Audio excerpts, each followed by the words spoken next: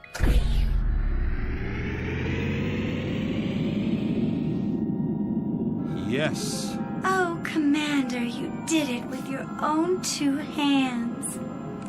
I think I'm ready. Pack your bags, sweetheart. We're out of here. Where's Peter? He wasn't around much at all last night. No? I think he's cheating on me. On the mission. I'll go find him. Tell him to hurry, will you? While I'm still warmed up. Knopf! Knopf! Hey, Knopf!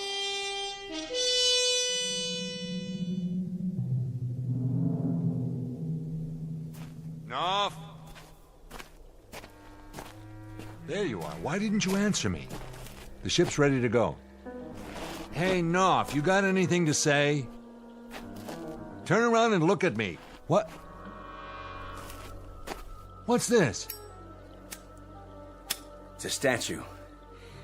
Life size of yours truly. Pretty good likeness, huh? Who made this? They did. My subjects. Amazing how much they accomplished with nothing to work from but rock. And their little tools. Or maybe their bare hands. Who knows? They did this overnight? Sure is impressive what people can do when they put their minds to it. You know how many of them were on the job? Any idea? Take a guess. 2,000. That's how many. 2,000 little sculptors working 24 hours a day without any rest, just so they could put this up for me. Kind of makes a man proud. A statue of you. Would it be presumptuous of me, Knopf, to ask why? A humble offering. Something to placate me. You should have seen him. It was a very impressive sight. 1,000 starting from the ground up at first, before the others climbed on and finished the top. Like the Egyptian slaves on the pyramids, or those Lilliputians with what was his name? Gulliver. Oh, it's a sight to remember. A sight to remember, Commander, believe me. And what do you give them in return? My beneficence. My smiling, selfless generosity. And my promise that I won't stamp my feet down on the middle of their town. At least not if I can help it. They've picked themselves a corker of a deity. If they only knew who they were breaking their backs for. Meaning what? Meaning that they're wasting their time worshipping a heartless slob, whose insides are made out of the same stuff they used for that statue. You better watch what you say to me from now on, Fletcher. A very good likeness, Mr. Knopf. But an hour from now, they'll break it down and sell it for junk. Why would they do that? Get your gear together. We're taking off. The orbital position's perfect. We'll start a countdown in 15 minutes. You really did fix the ship. That I did, all by my lonesome. And maybe 1,000 years from now, when your little friends realize how they got taken, that I'm the only guy who did them a favor and removed you from their lives permanently, maybe they'll build a statue of me. Pity they couldn't capture that look in your eyes. That cynical expression. It goes perfectly with a sick, scared little man who's suffering from delusions of grandeur. Let's go, buddy. We don't have much time. Put the gun away. You'll have to navigate on your own this time. I said put it away, Knopf. After I see you climb aboard that ship and take off, that's when I'll put the gun away. Sick, yeah. Till now, I didn't realize just how sick you are. You've only got about 12 minutes, Commander. Now, you can waste that time psychoanalyzing me. Or you can play it smart, get on that ship, and head for home. Why, Knopf? Reason this one out, will you? Will you make an effort and reason this one out? You'll play make-believe for, another 48 hours, and then you're gonna crack wide open. You'll have 1,000,000 little microbes honoring you with torchlight parades, but you're still going to die of loneliness. Come on, Knopf, put the gun away and come with me. Did you hear what I said? I ordered you to put that... You're even a lousy shot. So what? Plenty more where that came from. Don't you get it? You're not infallible. You blew the head off your own statue. They saw that, and now they know too. They'll rebuild it. All I have to do is give the word. You're down to 9 minutes, Commander. If you're still here in 8 minutes, I'm gonna have to kill you. You'd do that, wouldn't you? You'd actually do it. For what? This is a monotheistic society here. There's only room for one God. So take off! I feel sorry for you, Knopf. I really do. Yeah. But tell the truth. Don't you wish you could be me? Bye now. Hope you and Marilyn live happily ever after. No, it's more than that. I feel pity. You make me sick to my stomach.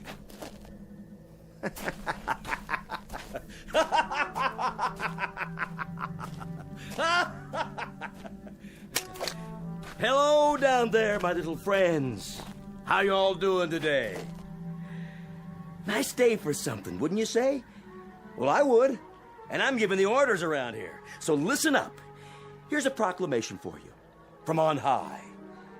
This is the beginning of a new age. The age of Peter Knopf. Oh, we've got lots of plans to make, little friends. Lots and lots of plans. Projects to figure out. Big projects. Much work. Oh, more work than you've ever done before. All for my greater good. All for my ever-loving greater glory. You see this right here? What used to be part of my statue. The right arm by the looks of it. Well, behold. What was that for? Ask and you shall receive. I'll tell you, it's a reminder, little friends, there's going to be discipline here. Discipline above all. There'll be times when I lower the old boom on you with my terrible wrath. Well, just to remind you not to get me mad, see? That's important. You must never get me mad. The devil did. Where's he now? Gone. I banished him from this place forever. Oh, man, didn't I, though? So let that be a lesson to you. Don't anger me, or I'll kill you off every hour on the hour. You hear me? Sacrifice you by the handful. I'll put you between my fingers, and I'll wipe you out. A whole couple of villages, just like that. So let's get to work. What do you say, team? Start building the statue up again, and this time, try to get the expression right. What's going on? Fletcher came back? What'd he do? Change his mind? Wait a minute. That doesn't sound like Fletch. Some other ship. But from where? There aren't any other expeditions in this star system. Unless it's not from Earth. But if it's not from Earth, where's it from? All right, knock it off. Everybody keep quiet for just a minute. It's just a ship, that's all it is. They'll take one look around and they'll say that there's nothing here and they'll go away. So keep quiet, you understand? If you keep quiet, it'll leave. Shh. I'm gonna try to get a peek at him. Yeah. Over there, see? I was right. It's just a ship. But look at the size of it. It's like a mountain. I told you to stay in one place. Did you hear me? I told you. Hide. Got to hide. Go away. Go. You can't stay here. I told you to go away. Don't you understand? I'm the god here. I'm the god. No. No. Put me down.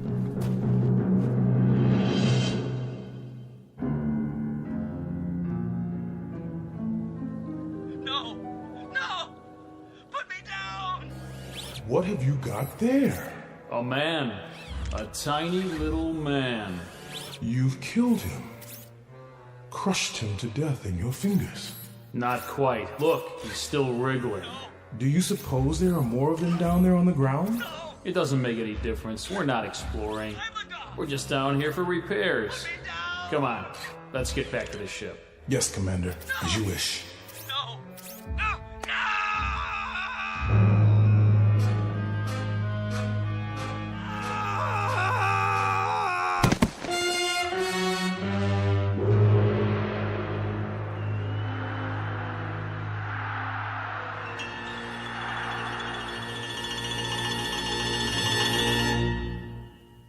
The case of navigator Peter Knopf, the victim of an unfortunate delusion.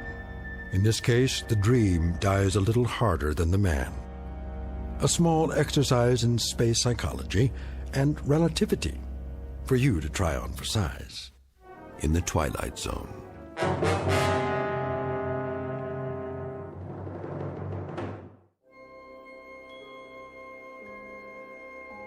Hi, this is Carl Amari, producer of the Twilight Zone radio dramas. I'd like to take a moment to tell you about our official website at twilightzoneradio.com, where you'll get the latest news and information on these Twilight Zone radio dramas. Plus, at twilightzoneradio.com, you can digitally download 3 free episodes or any of our episodes for only $1.95 each. In this age of ever-changing technology, we've decided to make these episodes instantly available to you by making the Twilight Zone radio dramas a digital download-only series. This means that this series will no longer be offered on CD. The CD collections at our website are now being offered while supplies last at buy one, get one free. So be sure to get your favorites before they're sold out. Be sure to visit us often, and I'll see you in the zone.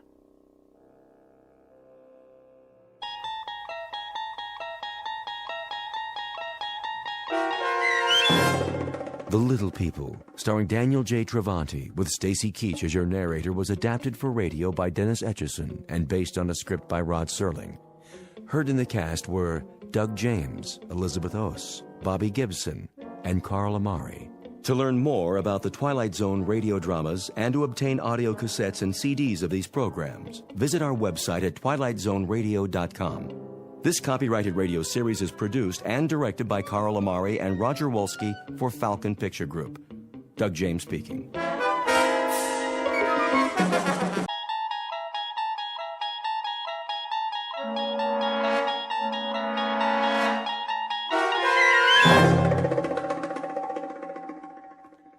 The Gift, starring Danny Goldring with Stacy Keach as your narrator, was adapted for radio by Dennis Etchison and written for The Twilight Zone by Rod Serling. Heard in the cast were Jonathan Rodriguez, Sandra Marquez, Tony Castillo, Gustavo Malado, Dale Rivera, Ivan Vega, Joseph Minoso, Joe Caballero, Eddie Martinez, and Javier Salas. To learn more about the Twilight Zone radio dramas and to obtain audio cassettes and CDs of these programs, visit our website at twilightzoneradio.com. The producers of The Twilight Zone wish to thank CBS Enterprises, Carol Serling, Dennis Etchison, Dick Brescia Associates, Claire Simon Casting, Terry Jennings, XM Satellite Radio, Sirius Satellite Radio, our sponsors and our radio affiliates for helping make this series possible. This copyrighted radio series is produced and directed by Carl Amari for Falcon Picture Group.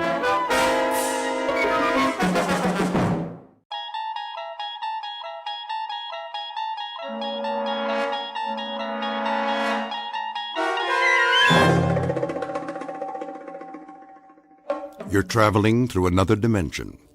A dimension not only of sight and sound, but of mind. A journey into a wondrous land whose boundaries are those of imagination. Your next stop, the Twilight Zone.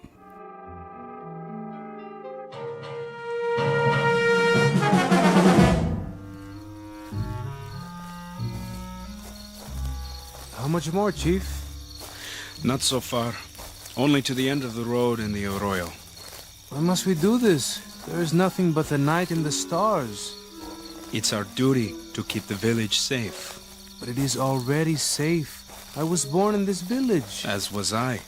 And I know these paths as I know my hand. There is nothing that is not here by day. Listen to the crickets. When their song is clear and strong, the valley is at peace. Is it?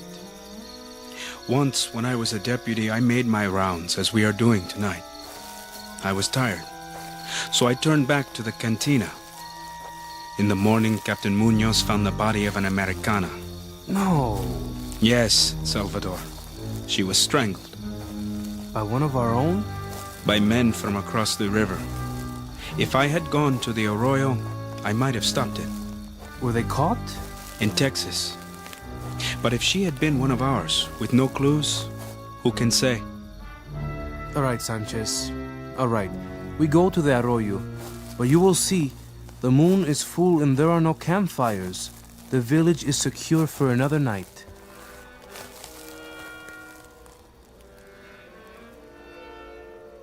Listen. To what? What is that? What do you think? A wolf pack. They howl at the face in the moon. I mean the crickets. All of them. They do not sing. You are right.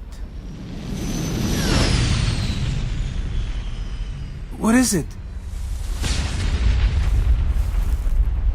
Quickly!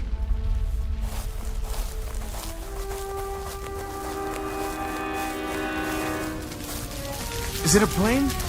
I can't see. They fire. Stay back. If someone's alive! Wait!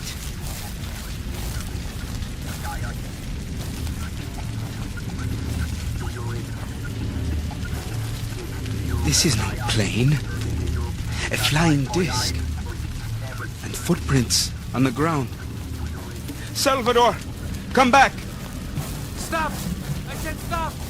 Stop or I'll shoot! Salvador, no! No!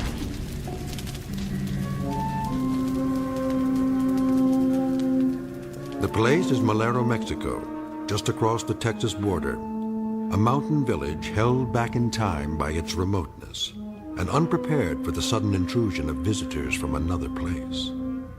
Fear and superstition have gradually lost their hold, replaced by the rule of law and order.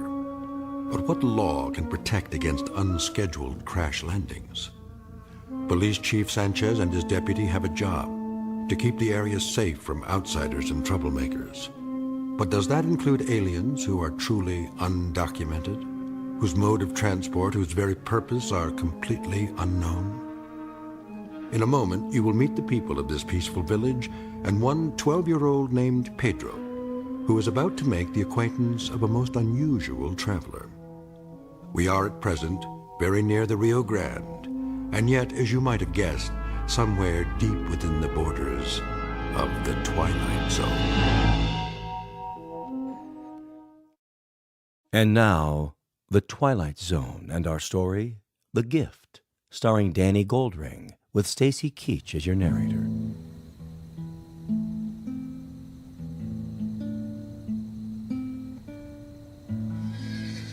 Stop playing, Ignacio. Someone is coming. Who is it, Pedro? You must be my eyes. I can't see. Tell me, Pedro, there is trouble? Sanchez! So, he finally comes back. But he's not alone. I can hear. What does he bring? Where is the deputy? What is that tied to his burro? Oh no! I do not believe it! Call Manuelo, quick! Manuelo! Come look! What's the matter now, Pedro? Chief Sanchez? Where are you going and what? Why doesn't he speak? That's a body on the saddle. Whose body? It is Salvador.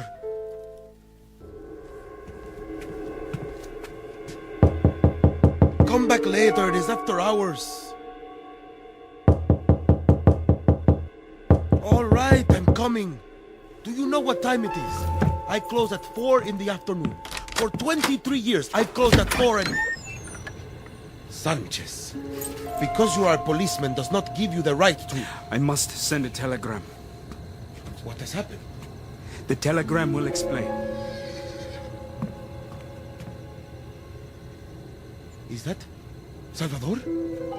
Is he? Yes. Here is the pencil and paper. Write it down. I will send it immediately. I'll tell it to you. Send it as I tell it. Yes. To whom does it go?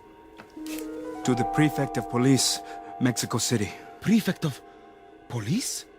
Rodolfo, just send it. Don't question it. Prefect of police, Mexico City. Unidentified aircraft. Something like a plane, but not a plane. Crashed into the hills north of our village late last night. It did? Object is metal and circular. Officer Hermano Salvador and I investigated scene of the crash. Evidence of footprints and broken brush discovered. I heard a scream, then sound of gunshots. Found body of Salvador, fatally wounded by his own pistol. Say that I followed the figure of a monster in the darkness. A monster? I fired several times. I believe I wounded whatever it was. There was evidence of blood stains on a boulder. Now say, I need additional men here to help search the hills. It is sent. Oh, Sanchez, this is a terrible thing.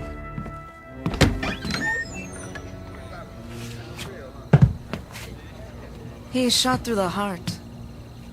Who did this, Sanchez? I do not know, Doctor.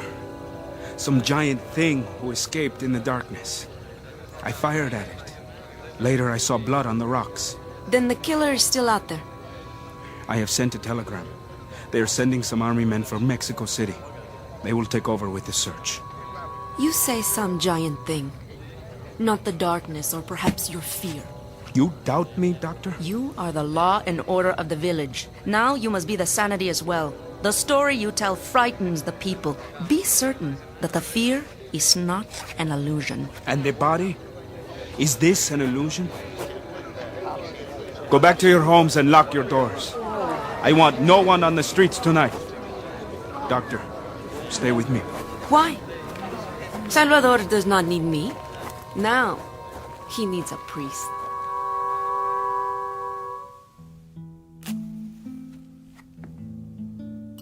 Doctor, I want to close. I have no doubt. You play a sad song tonight, Ignacio. I play what I see. But you cannot see. I know what is in my heart. So what stalks the night? Can you tell me that? Whatever it is, my doors will be locked to it. I am here, Manuelo. Hello, Pedro. Well, well. Thank you for finally coming, little stargazer. I am cursed in my old age with this astronomer on my payroll. Still looking at the stars, Pedro? Sometimes, Doctor. So what do you learn from the stars? Have they ever taught you how to sweep this place properly? Or even to clean a glass? It is said there is life on some stars. This is a fact? Then you and the man in the moon have nothing in common. There is no life in you. Go get some water and come right back. All doors should be locked tonight. Yes, Manuelo. A strange little boy. Where did he come from? Who knows? The son of a bracero, so it is said. The authorities ask why he does not go to school. They ask me. The boy is not of my flesh. I know nothing of him. He cleans up my cantina and serves tables, and he has a room in the back. I overpay him, believe me. But I am not such a rich man that I can run an orphanage for little street urchins. He has no friends, has he? Him? And why should he? It's not normal. Why do you say that? He has a mind like an old man. Go look for Pedro and you'll find him standing outside, looking at the sky. I looked at the stars when I was young, too. And did you ever see him smile? I ask you this, did you ever see him smile? Normal children still smile on occasion, smile and laugh. But that one has the face of a funeral procession, a mourner. Other children shun him like the plague, and I don't blame them. He makes me nervous, this one. I tell you this in truth. He makes me nervous. No more music tonight, Ignacio? He must go home. It is late. Where is the boy? Don't worry about him. He'll be back. Why should he come back? And why should he smile? What is there to delight him? His poverty? The fact that there is no human being to love him? Why should he? It is not your business. Perhaps, Manuelo.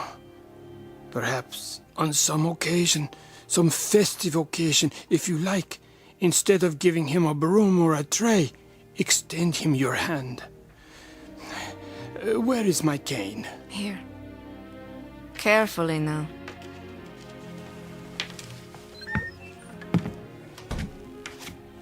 Here's the water, Manuelo. Over here. Shall I see you home, Ignacio? No, thank you, Pedro. I know the way. Are you sure? With me, darkness is a friend. But you stay here, where it is safe. I'm closing up, Doctor. I must ask you to leave now. Very well. So, Manuelo, wear a smile, my friend. You will doubtless live to see the morning. Good night. I'll lock the door behind you. What is that? Where? Someone is coming. Who? I can't see. Walking in the street, you know him? It is too dark.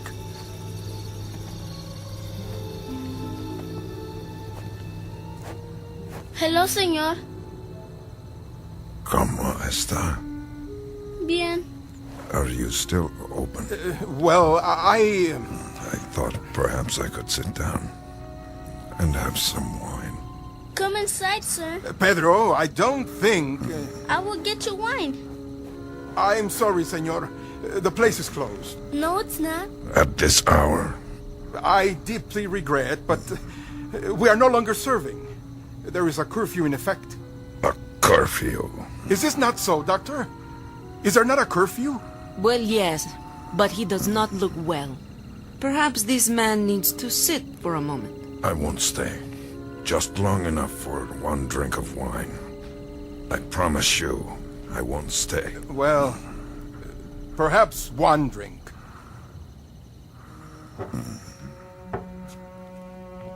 Over here, senor. I'll get the bottle. Yes, that's a good idea. You have come far? Yes.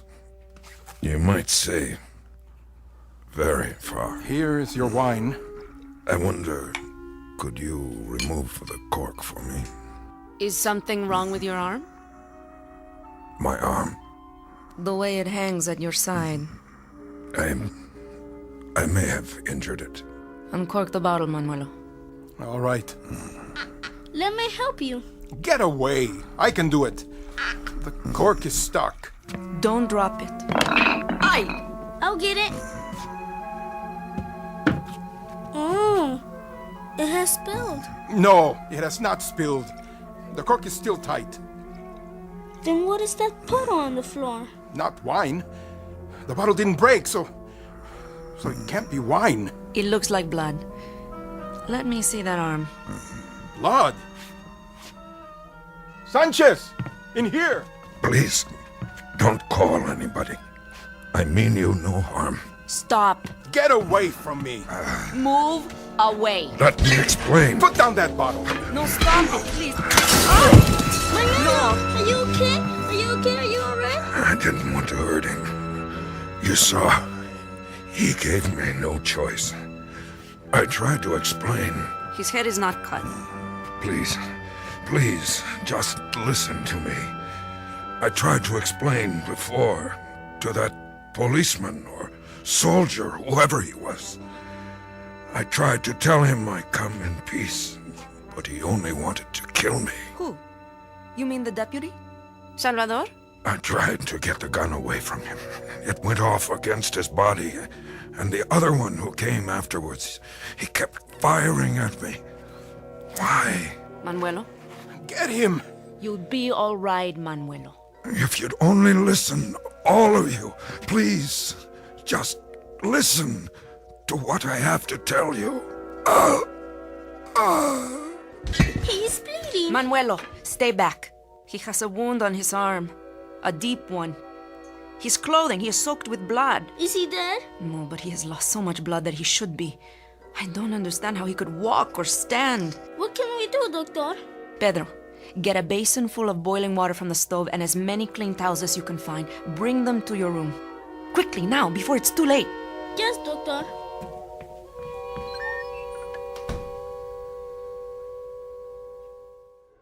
Senor, here is my handkerchief. Thank you, Pedro. You'll be all right soon. The doctor said so.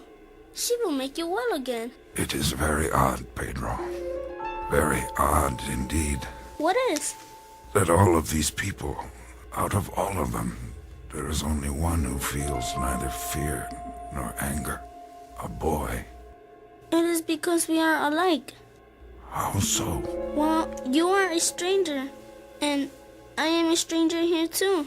They are fighting of you because you are different, and to them, I am different. Pedro, hold out your hand. I have something to give you. Yes? Inside my jacket. Where? Here. In the pocket. Get it? A letter? No, Pedro. It's a gift. What kind of gift? I'll tell you about it later. How are you feeling? A little better, I think. Let me take your pulse. Huh? For a badly wounded man, you have a strangely willful pulse. I will go so far as to say that I wish mine sounded as good as yours. Pedro, move the lantern closer to the bed. Si, Doctor. What do you have there? These are my tools. And that bottle? Ether. I must cut the bullet out. No ether. I am not a betting person, senor. That is not my job. But I shall be digging in your flesh for at least 30 minutes. I said no anesthetic. Pedro, perhaps this is a good time for you to go outside and look at the stars. No, I want to stay. You have a new friend, senor. A good friend. Please let me help. All right. Then hand me my scalpel. Doctor, you must give him some... I will tell you a fact, Pedro. I have been a doctor for a long time. I am a most obliging person. But when my patient says he does not want the pain deadened, I say, every man to his own taste. Senor, first, I will cut away the jacket. Doctor, please, do not hurt him.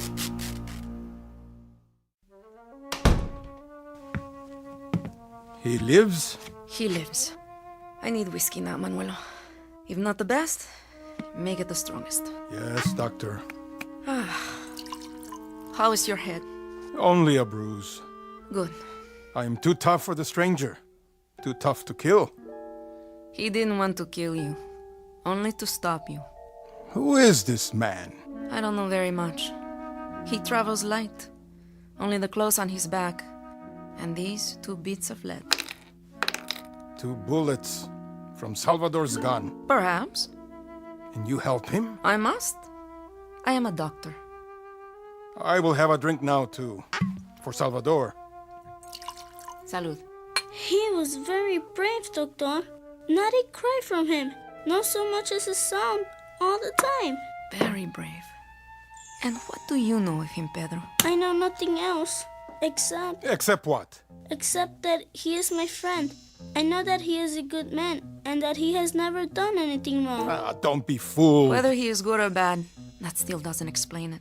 For example, it doesn't explain how a man can carry 2 bullets inside his body and have them cut out without so much as a whimper. It doesn't explain how his pulse can be just as strong and steady as if there weren't anything wrong with him but a cold.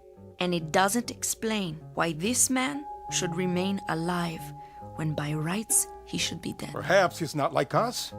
Perhaps he is... We got to him in time, Doctor. Didn't we? I'd say we got to him about 3 hours too late. We got to him at a moment when, by the loss of every book and common sense, he should have bled to death. But he didn't. Because he is not a man. What do you mean, Manuelo? Enough for now. Stay by your friend Pedro and look after him. If he bleeds again, tell me. Sí, Doctor. Manuelo. What? While I was back there, I heard something. I heard the door unlocked from inside. So? That is my business. Why? Did you go out? Yes, I went out. And where did you go? Where do you think? To tell Sanchez that when the army comes, they do not have to search the hills. They only have to come here to find what they want. Manuelo. At least I have done the right thing. Were you baptized as a child? Of course I was. At the church on the hill. Then at your baptism, they forgot to give you your proper name. Oh? And what is that? I'm afraid, Manuelo, that would be Judas.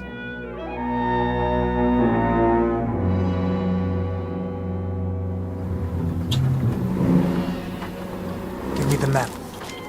Yes, Captain. How much farther? There's a fork in the road soon. One way goes to the river. The other goes south again, into the countryside. Which one do we take, sir? Find the quadrant first. Here. The village is called Malero. It's not on this map. I know. It is too small. But the general gave me the coordinates. Here are the numbers. I will try. The men are wondering, sir. Why do we go so far for such a small village? What has happened there? That is classified, Private. It is a matter of security. The Americans are ready to join us if we need them. They are, sir? But why? For now, tell the men only that it is a matter of national defense. Tell them to load their weapons. Yes, sir.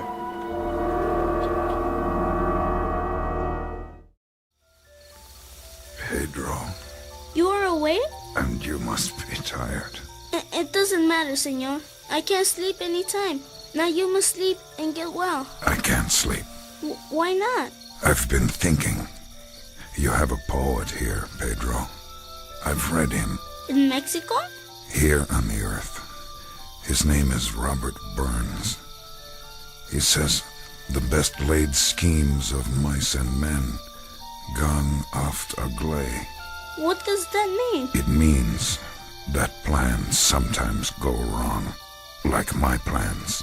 I came to give, and all I've done is to take. Your bed and your room, the clothes I'm wearing now. I stole them. No, you didn't. You borrowed them. I've sometimes asked myself why it is that men fear what they don't understand. The unknown, like children afraid of the dark. And the only person I've met who's not afraid of the dark is a child. Because I am an odd one. We are both odd ones.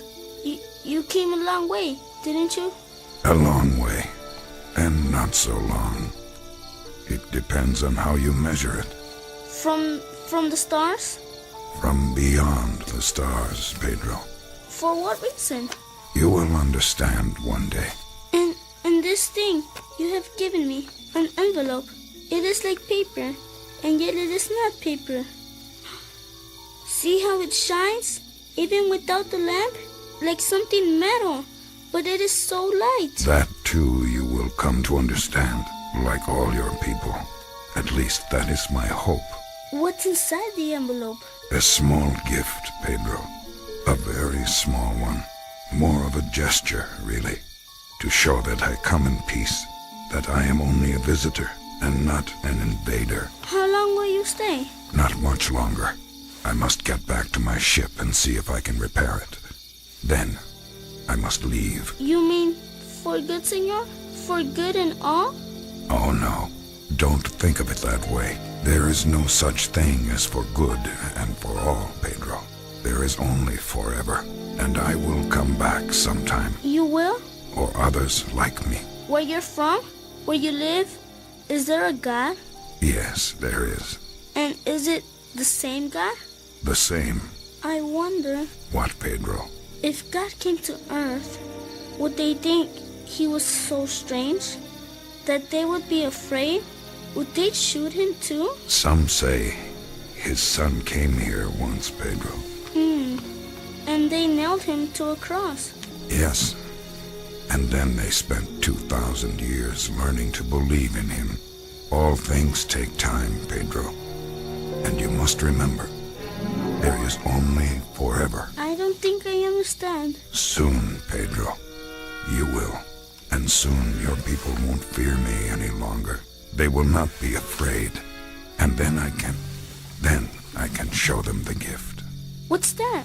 Remember, don't be afraid, no matter what you see. Look! A great light coming up the street. It blocks out the stars. An army truck. The Federales. What do they want? The killer of Salvador. They will find him. Now, where is this murderer?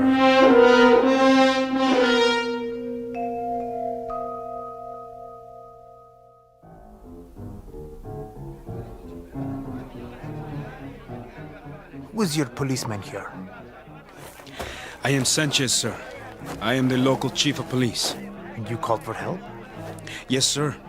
Thank you for coming. I must speak with you in private. Where is this flying craft? The disc? It crashed in the mountains, some miles from here. Good. I will call the other truck, so you can lead us there. Of course, sir. But please, do not tell the townspeople. It would only frighten them further. I will tell them nothing. This is now a security matter. What of the fugitive? Oh, yes. The killer of police. Where did you see him? You do not have to search. I know where he is. And where is that? Inside the cantina. Not in the jail? Well, we don't have a proper jail. But you have caught him. It was I myself who shot him and brought him down. Now he lies on a bed inside, too weak to move. You are a brave man, Chief Sanchez. Thank you, sir. But please, explain to me. Anything. If he is wounded and too weak to move... Yes? Why did you need us to help you? You do not understand, sir. What is to understand? This is not a man. This is a creature. Oh, what kind of creature? I'm not sure. Only God knows what are his powers. He has powers, too? He came from the flying disc. And does he wear a spacesuit? Well, no. What then? I don't know. It was too dark. But you captured him. You, yourself. Oh, yes, Captain. He is very dangerous, this creature? Very. He killed my deputy. And how did he kill him? With a pistol. Oh. He carries a sidearm? Well, no. It was Salvador's gun. I see.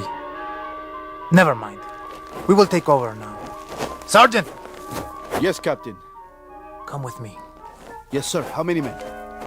Tell them to wait by the truck, with rifles at the ready, just in case. Men, Prepare arms. Now, where is this cantina?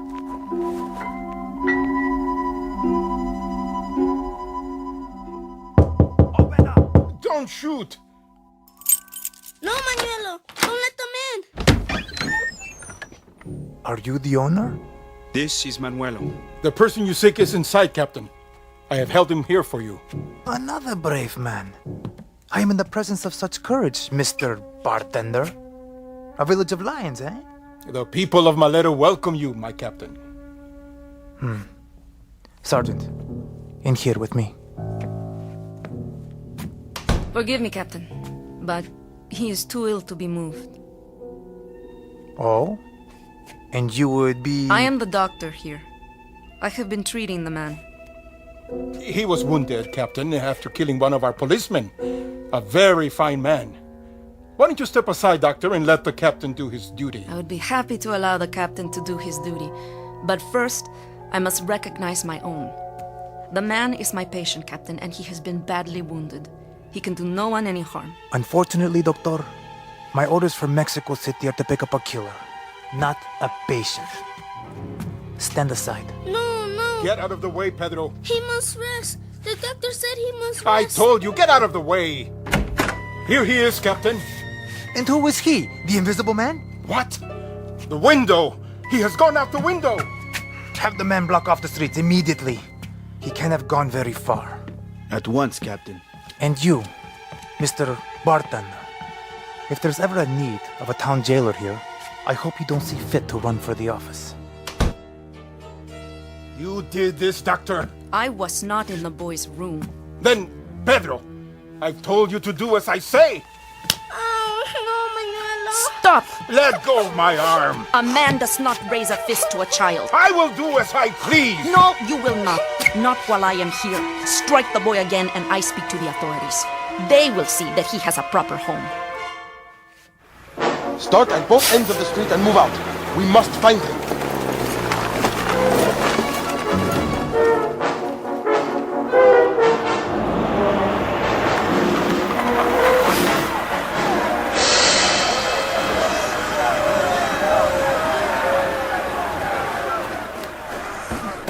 Why do they pursue me?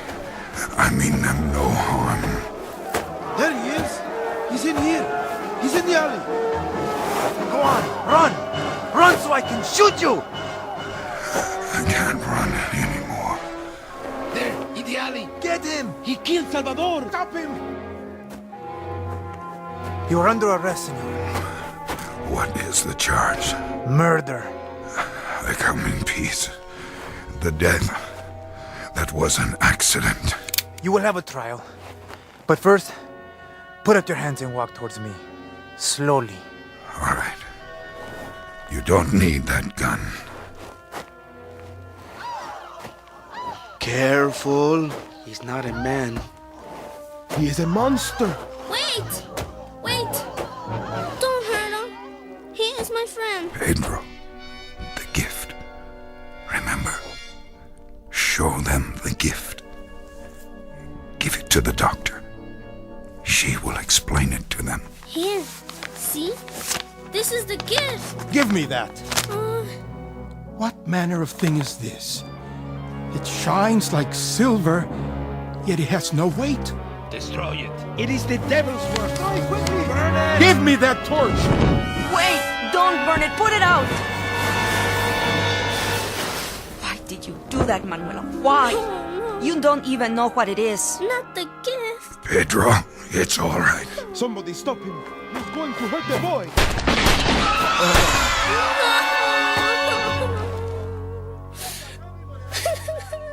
Pedro, come away. It's too late. He was my friend. All right. That's the end of it. Everybody back to your homes. Clear the streets. Sergeant, reassemble the men. Have them bring the truck around. I want a detail to pick up the body. Yes, Captain. What was it, Doctor? What? The paper. In the strange envelope. There's very little left of it now. Only a fragment. All that remains is part of the first page. What was written on it? Here, I'll read it to you. a greeting to the people of Earth. We come as friends in peace and bring you this small gift as a token of our goodwill. We hope it will help you. The following chemical formula is a vaccine effective against all known forms of cancer. Hey, why do you throw it away? That's all there is. The rest has been burned, so the lions devour the lambs. It is ever thus. Come, Pedro. Not yet. What has happened here?